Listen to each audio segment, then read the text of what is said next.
नमस्कार, मेरा नाम है अभय गुप्ता और पेशे से मैं एक टीचर हूँ।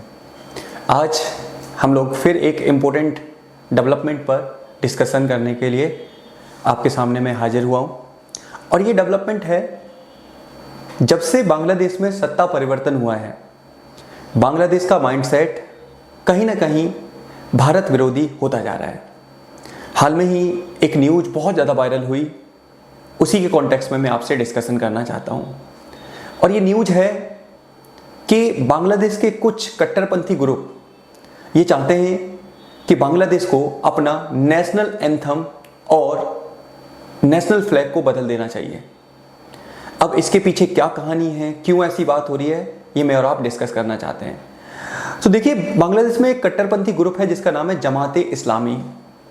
और जमात ए इस्लामी कहीं ना कहीं भारत विरोधी गतिविधियों में संलिप्त आए दिन रहता है और ऐसा ही उसने कुछ हाल में ही बयानबाजी की है। उसके संबंधित जो लोग हैं, स्टूडेंट्स हैं, उन्होंने बयानबाजी की है।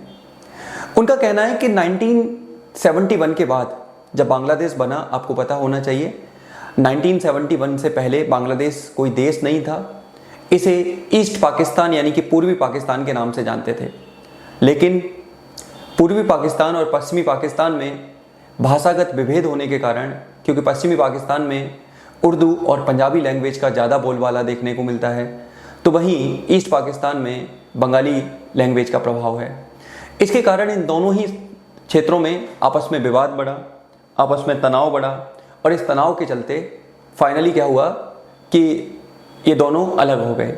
1971 में भारत की सहायता से ये बांग्लादेश एक अलग देश बना। तो जब बांग्लादेश अलग देश बना तो उसके बाद क्या हुआ, उसके बाद ये डिसाइड हुआ कि बांग्लादेश का जो नेशनल एंथम होगा वो रविंद्रनाथ टैगोर के द्वारा लिखित अमार सोनार बांग्ला होगा। और ऐसा ही उस समय के लीडर शेख मुजीबुर रहमान ने किया और बांग्लादेश का नेशनल एंथम इसको बनाया गया। देखिए, जब बांग्लादेश का नेशनल एंथम बनाया गया, समझिएगा, जब बांग्लादेश का नेशनल एंथम बनाया गया तो सब कुछ बढ़िया चलने लगा, सब कुछ बढ़िया रहा। उसके बाद बांग्लादेश ने 1972 में अपना फ्लैग बनाया जिसमें एक ग्रीन पूरा फ्लैग है, बीच में सर्कल है रेड कलर का। ग्रीन बांग्लादेश की ग्रीनरी को रिप्रेजेंट करता है और रेड कलर बांग्लादेश के लोगों को रिप्रेजेंट करता है जिन्होंने 1971 में बांग्लादेश की आज़ादी के लिए शहादत दी थी। तो अभी क्या हो रहा है कि जब से बांग्लादेश में शेख हसीना की सरकार का तख्ता पलट हुआ है और कट्टरपंथी ताकतों का आगमन हुआ है, तब से बांग्लादेश में आए दिन कोई ना कोई डेवलपमेंट ऐसा हो रहा है जिसकी वजह से भारत और बांग्लादेश के संबंध प्रभावित हो रहे हैं। और ऐसा ही डेवलपमेंट है ये बांग्लादेश के नेशनल एंथम को हटाने को लेकर। बांग्लादेश के नेशनल एंथम को हटाना अपने आप में है कि एक तरीके से भारत के उस व्यक्ति की, आप कह सकते हो कि उस समय जब बांग्लादेश भारत का ही हिस्सा था, उस व्यक्ति की, उस पर्सनैलिटी का अपमान करना है जिसने बांग्लादेश के निर्माण में एक बहुत इंपॉर्टेंट रोल प्ले किया। मैं बात कर रहा हूँ गुरुदेव रविंद्रनाथ टैगोर जी की।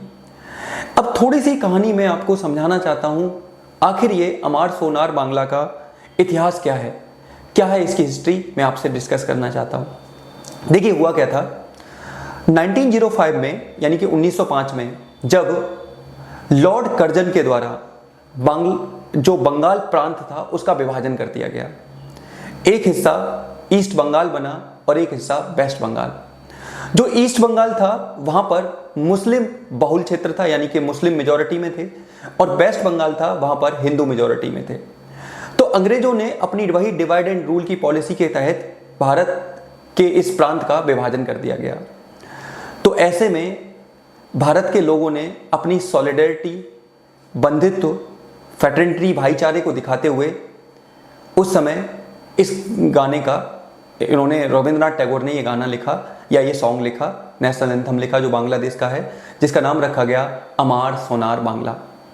इस अमार सोनार बांग्ला ये बहुत फेमस हो गया, खास करके जब बंग भंग आंदोलन शुरू हुआ था 1905 में, तब ये बहुत ज़्यादा मजबूत हो गया। और ऐसी मजबूती देखने को भी मिली। भारत के लोगों ने, बांग्लादेश के दोनों हिस्सों के लोगों ने अपने आप को ये दिखाया कि वो एक दूसरे से बहुत प्यार करते हैं, एक दूसरे से बहुत ज़्यादा जुड़े हुए हैं और इसका राखी बांधकर एक दूसरे के साथ सेलिब्रेशन किया। तो अंग्रेज़ों की नीति तो वही थी, डिवाइड एंड रूल की, और उन्होंने किया भी। तो देखने को ये सारी चीज़ें मिली। देखिए, उस समय के अमार सोनार बांग्ला को बांग्लादेश का नेशनल एंथम बनाया गया, लेकिन हाथ में ही कट्टरपंथी इसे बदलने की कोशिश में हैं या इसे बदलना चाहते हैं। तो क्या इससे भारत और बांग्लादेश के रिलेशन पर संबंध आने वाला है, असर पड़ने वाला है? तो मैं कहूँगा कि हाँ, कुछ ना कुछ ज़रूर असर पड़ेगा। इससे आपने कुछ दिन पहले देखा कि जब बांग्लादेश से सरकार का तख्ता पलट हुआ तो वहाँ पर रहने वाली माइनॉरिटी समाज के जो लोग हैं, खास करके हिंदूज़ हैं, उन पर बहुत ज़्यादा अत्याचार हुए, उनके मंदिरों को तोड़ा गया, उनकी प्रॉपर्टी, दुकानें, सबको लूटा गया।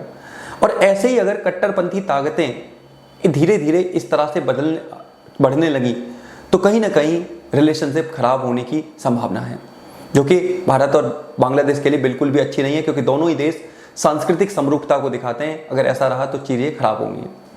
दूसरी तरफ फ्लैग बदलने का क्या पीछे रीज़न है? देखिए, भारत के अगर आस पड़ोस में देखा जाए तो जैसे मालदीव हो गया, अफगानिस्तान हो गया, पाकिस्तान हो गया, ईरान हो गया, इनके अगर आप झंडों को एनालाइज करोगे, इनके फ्लैग को एनालाइज करोगे तो इसमें इस्लामिक सिंबोलिज्म देखने को मिलता है। यानी कि कहीं ना कहीं जो इस्लामिक आइडेंटिटी है, इस्लामिक सिंबोलिज्म है, वो देखने को मिलता है। तो हाल में ही ये कट्टरपंथी ये चाहते हैं कि बांग्लादेश को भी अपना फ्लैग जो बनाना चाहिए उसमें इस्लामिक कहीं ना कहीं कल्चर, इस्लामिक सिंबोलिज्म देखने को मिले। इसी वजह से ये लोग इसको बदलना चाहते हैं, इसको परिवर्तन करना चाहते हैं।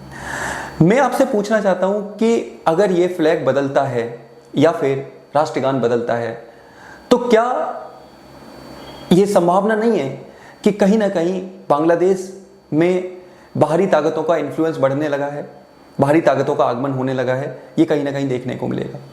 एक और चीज़ मैं आपसे डिस्कस करना चाहता हूं कि जब से बांग्लादेश में तख्ता पलट हुआ है, पाकिस्तान की करीबी बहुत ज़्यादा बढ़ रही हैं बांग्लादेश के साथ।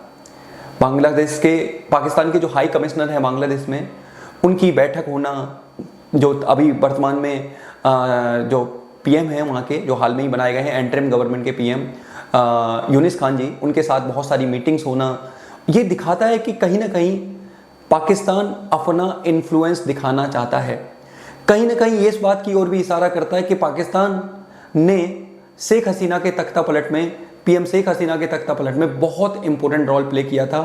अंदरूनी पाकिस्तान का बहुत ज़्यादा प्रभाव देखने को मिला था, जो जिस तरह से आजकल उनकी नज़दीकियाँ बढ़ रही हैं। सोचिए, वो देश जो पाकिस्तान से ही अलग हुआ है, आज पाकिस्तान फिर दोबारा से अपना इन्फ्लुएंस इस तरह दिखाएगा, तो क्या इसका भविष्य सही है?